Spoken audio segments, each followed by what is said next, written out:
Alright, so yun, kailangan natin hinaan yung kanyang tubig, ay yung tubig, yung apoy para unti-unti siyang matutunaw kasi pagka nag-umpisa tayo sa malakas na apoy ay may tendency na kakalat yung ating nilulutong ginto. Lalo't yung ating niluluto ngayon na ginto ay masyadong pino. Pinong-pino siya kaya kailangan mag-umpisa tayo sa mahinang apoy. Hanggang sa tingnan natin mamaya pagka unti-unti na siyang natutunaw, saka natin dadagdagan yung lakas ng apoy. Ayan. So sa mga nagtatanong, yung ating ginagamit ay itong puti ay borax yan. Ayan.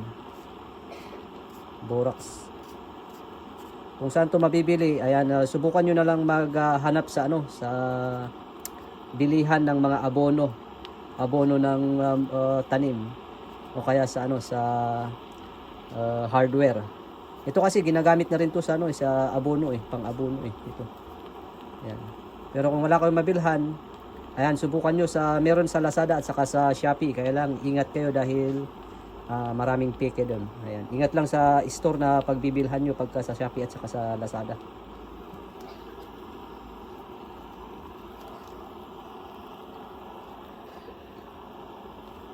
Ayan, sa mayat maya, sasabuyan natin ng borax paunti-unti lang.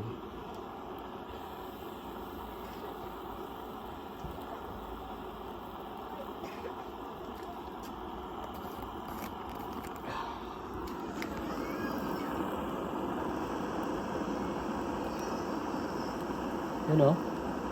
Unti-unti na. Ayan, so ganyan lang yan.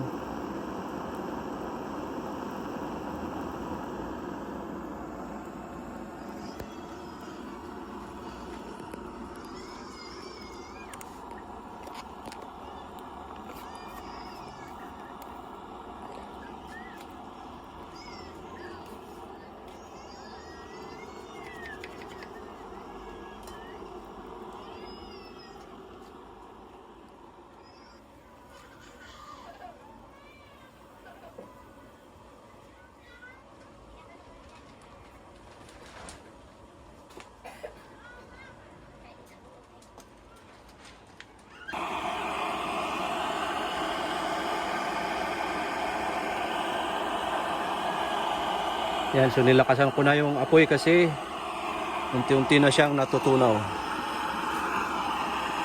Yun. Yun o. Hirapan ako mag-video. Yun o.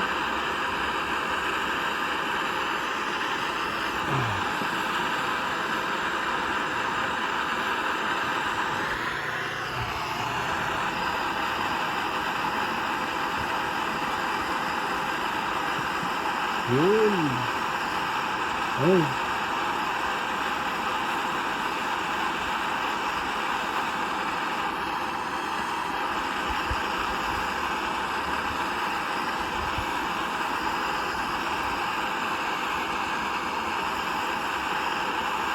Cute. Maliit nga lang Yan, pakuloy lang natin ng kundi saka natin tignan kung luto na para sigurado.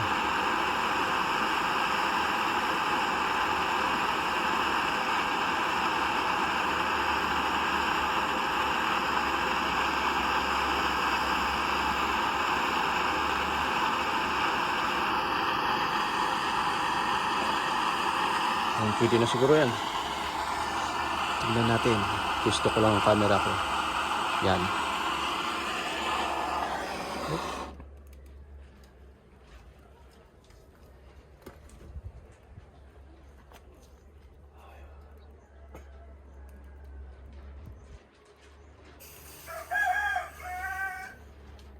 You know.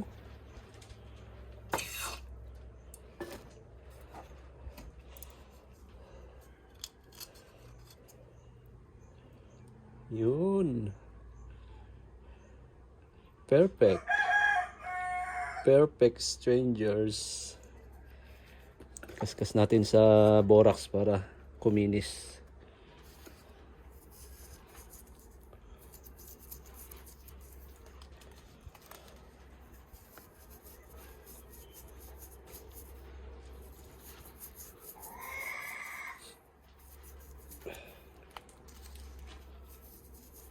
Yan.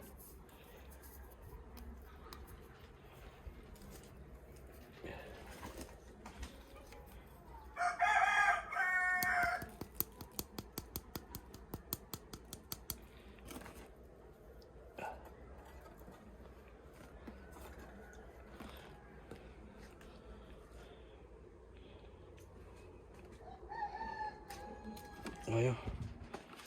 Cute, cute. Yun. Yan. Yan.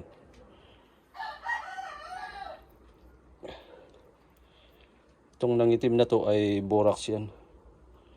Borax yung nangitim na yan.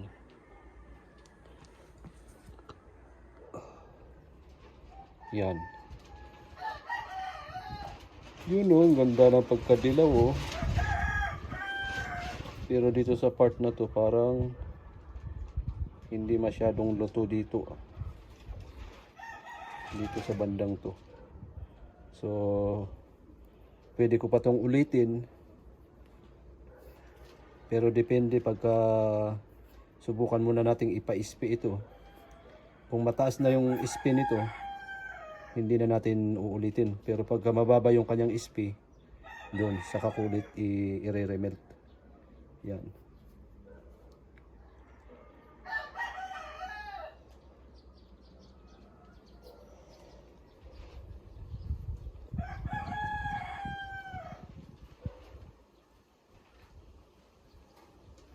Yan. Tansya ko dito mga 1.2 or 1.3 siguro ito. Yan. Malaki naman eh, tsaka makapal. Diba? Oh, ayos.